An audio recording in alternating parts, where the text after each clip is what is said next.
దేవుని నామానికి స్తోత్రములు కలుగును గాక. ప్రపంచవ్యాప్తంగా తెలియజేయబడుతున్న మాటలు అనేకులు నాకు ఫోన్ చేసి, అన్నా మీరు చెప్తున్న మాటలు మాకు ఆదరణగా ఉన్నాయి, మమ్మల్ని బలపరుస్తూ ఉన్నాయి, మమ్మల్ని సరిచేస్తూ ఉన్నాయి, మా జీవితాలను బాగు చేస్తూ ఉన్నాయి, మా యొక్క పరిస్థితులను మారుస్తూ ఉన్నాయని చెప్పి చాలా మంది నాకు ఫోన్ చేసి చెప్తూ ఉన్నారు.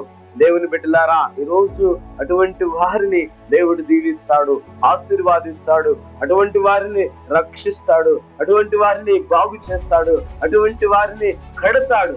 ఈ వాక్యము ద్వారా దేవుడు మాట్లాడుతూ ఉన్నాడు. అందుకని అంటాడు ఫిలిప్పీ పత్రిక 3వ అధ్యాయము 13వ వచనములు అంటాడు, వెనుకున్న వాటిని మరిచి ముందున్న వాటి కొరకై వేగిరపడుచు క్రీస్తేసునందు దేవుని యొక్క ఉన్నతమైన పిలుపునకు కలుగు బహుమానము పొందవలెనని గురి యొద్దకే పరుగెత్తుచున్నాను అని చెప్పబడుతున్న ఈ మాటలు వెనుకున్న వాటిని మరిచిపోయి ముందున్న జీవితము జీవిస్తూ ముందుకు సాగు. ప్రభు నీ పట్ల ఆయన నీ చేయి పట్టుకొని నడిపిస్తాడు. నీవెటువంటి సమస్యల్లో ఉన్నా దేవుడు తప్పకుండా నీ చేయి పట్టి నడిపిస్తాడు. దేవుడు నిన్ను దీవించును గాక. ఆమేన్.